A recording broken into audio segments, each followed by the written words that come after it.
This comment, give me one prophecy that Jesus hasn't fulfilled. Well, that's easy because he didn't fulfill any of them, except for maybe riding on a donkey into Jerusalem.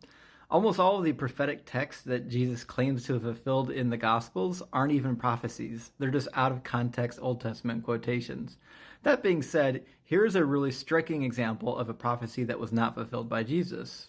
Isaiah 2:2-4, now it will come about in the last days. The mountain of the house of the Lord will be established as the chief of the mountains, and will be raised above the hills, and all the nations will stream to it, and many people will come and say, come, let us go up to the mountain of the Lord, to the house of the God of Jacob, so that he may teach us about his ways, and that we may walk in his paths.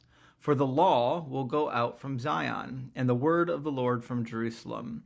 And he will judge between the nations, and he will mediate for many people. And they will beat their swords into plowshares, and their spears into pruning knives. Nation will not lift up sword against nation, and never again will they learn war.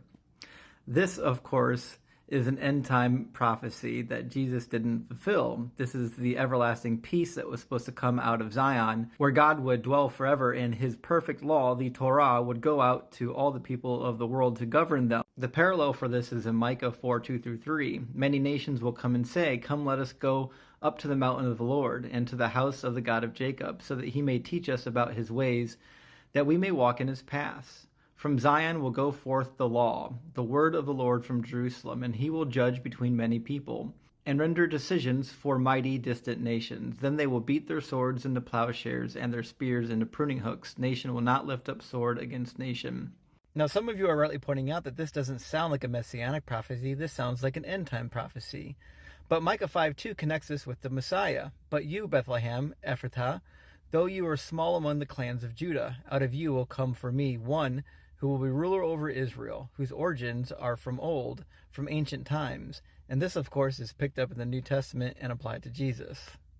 In Matthew 2, when we read about King Herod trying to find the location of the Messiah being born, he is told that it will be in Bethlehem in Judea. They replied, for this is what the prophet has written, but you, O Bethlehem, in the land of Judea, so on and so forth from Micah 5:2. The coming Messiah was supposed to usher in a time of peace after all of Israel's enemies were placed underneath their feet. This, of course, never happened.